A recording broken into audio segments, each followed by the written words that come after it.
नमस्कार दोस्तों। आज हम बात करने वाले हैं आरओ के मेंस के सिलेबस की और पेपर पैटर्न के बारे में कि आखिरकार आपके यदि कट ऑफ के आसपास भी नंबर हैं तो अब आपको क्या करना चाहिए जिससे आपका मेंस के ऊपर भी थोड़ा सा ध्यान रहे और पीसीएस प्री का एग्ज़ाम भी बेकार ना हो, वो भी साथ में कवर होता रहे। कैसी आपकी स्ट्रेटजी होनी चाहिए, इस पर हम डिस्कशन करने वाले हैं। तो सबसे पहले आरओ के जो मेंस के सिलेबस का जो टॉपिक्स हैं वो प्री से काफ़ी मैच करते हैं, जैसे कि विलोम, वाक्य शुद्धि, अनेक शब्द, तत्सम, विशेषण, विशेष्य। ये 5 टॉपिक आपके ज्यों का त्यों मेंस में भी आते हैं। सिर्फ छठा टॉपिक पर्यायवाची, जो कि वैसे वह बहुत टफ टॉपिक है, जिसको याद करना वैसे भी बच्चों के लिए बहुत मुश्किल होता है, वो मेंस में नहीं है, तो आपके लिए एक अच्छी बात है। और जीएस का सिलेबस सेम है, जो ये लिखा हुआ है ना, यही सेम सिलेबस आपका मेंस में भी आता है।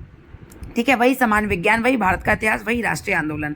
अब ये तो लिखा तो बहुत छोटा छोटा टॉपिक है, लेकिन ये वही समझ लीजिए कि पीसीएस में जैसे जीएस आती है, जैसे आरओ के प्री में जीएस आई थी, कभी आसान और कभी टफ, ये तो आयोग के मूड पर डिपेंड करता है। लेकिन जीएस का एक सिलेबस है, एक इंपॉर्टेंट टॉपिक है जहाँ से प्रश्न बनते ही बनते हैं, वो जीएस आपको तैयार करनी है। अगर आपकी वो जीएस तैयार नहीं होगी तो आपका पीसीएस प्री भी निकलना मुश्किल है और आरओ का मेंस भी।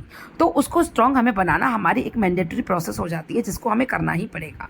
ठीक है, आयोग का कोई भी एग्जाम देने से पहले आपको जीएस अच्छी करनी है। अब देख लीजिए हिंदी के सिलेबस में और क्या क्या आता है। तो ये टेबुलर फॉर्म में सार लेखन, गद्यांश में रेखांकित पदों को का सार लेखन, ये सब शासकीय, अर्धशासकीय पत्र, कार्यालय आदेश, सर्कुलर, परिपत्र जिसे बोलते हैं, विज्ञप्ति, टिप्पण, प्रतिवेदन, अनुस्मारक, ये वो पूरा सिलेबस है जो कि पीसीएस मेंस की हिंदी का सिलेबस भी है।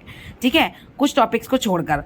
तो आपको पीसीएस प्री निकाल कर कोई उपलब्धि हासिल नहीं करनी है, आपको पूरा एग्ज़ाम निकलेगा ना, तभी आप पीडीएफ में नाम फाइनल लिस्ट में जब आता है ना, तभी आप सक्सेसफुल हो पाओगे। तो इसके लिए आपको क्या करना है, आपको मेंस के सिलेबस की हिंदी भी तैयार करनी होगी। पीसीएस प्री के साथ साथ पीसीएस मेंस की हिंदी भी आपको तैयार करनी है, जो कि आरओ की हिंदी के साथ आपकी कवर हो रही है। तो आपका कोई भी पढ़ा हुआ चीज़ बेकार नहीं जाने वाली। अगर आपका पीसीएस प्री निकलेगा तो मेंस में हिंदी काम आएगी, और आरओ प्री निकलेगा तो आरओ के मेंस में तो हिंदी काम आने वाली है। हिंदी के बिना तो कुछ होने वाला नहीं है।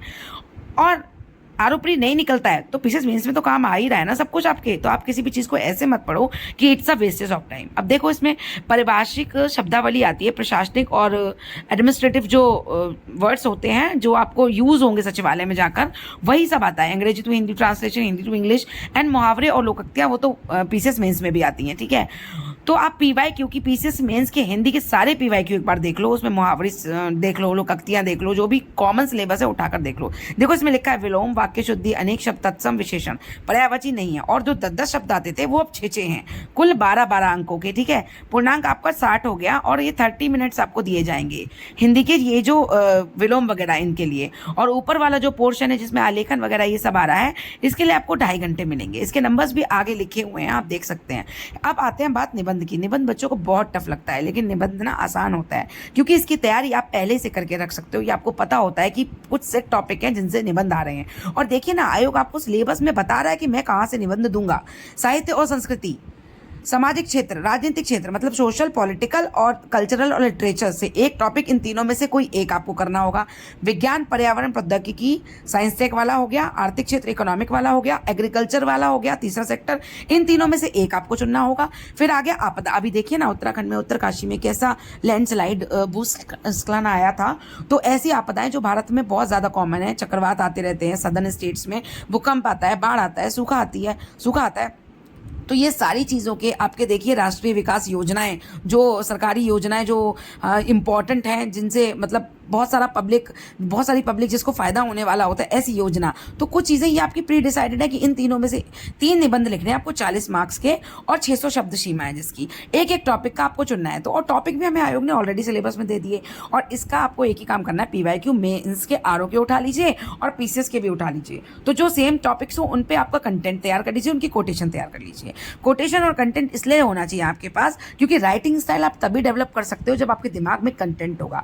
जब आपके पास कंटेंट ही नहीं होगा तो आप लिखोगे क्या? लिखने का स्टाइल बाद में आता है। सबसे पहले तो आपके पास कंटेंट होना चाहिए, उसके बाद राइटिंग, उसके बाद what is your own style, आप कैसे प्रेजेंट करते हो, आप पोएटिक होके लिखते हो या आप कैसे शुरू से लेकर अंत तक बांधे रखते हो ना लोग, मतलब टीचर को कि ऐसे में, वो आपका अपना इंटरेस्ट, एरिया ऑफ इंटरेस्ट रहता है कि आपको कैसे तैयार करना है अपना राइटिंग स्टाइल। ओके, यही ऐसे की प्रिपरेशन होती है जो कि मेंस में काम आने वाली होती है, जो कि आरओ मेंस में भी काम आएगी, पीसीएस मेंस में भी काम आएगी। तो आपको ऐसे ना अभी सैटरडे संडेज में मूड हल्का करने के लिए जीएस के सिलेबस के साथ, हिंदी के छोटे छोटे सिलेबस के साथ देखना शुरू कर दो और अभी से देख लो, क्योंकि देखो कभी कभी क्या होता है ना, फिर मेंस में पता नहीं कितना टाइम मिले, कब आ जाए, तो हमें नहीं पता ना हमारा एंड मोमेंट पे कैसे तैयारी हो, हम हर चीज़ हौच पौच नहीं कर सकते, पहले से तैयारी करनी होगी।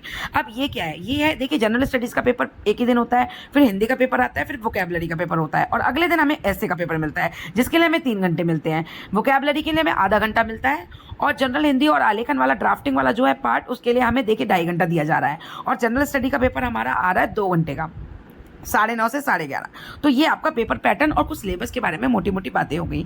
आपको कोई भी जानकारी चाहिए आप मुझे कमेंट सेक्शन में बताओ, मुझे बहुत अच्छा लगेगा कि मैं आपसे वो जानकारी साझा कर सकूं अगर मुझे पता है।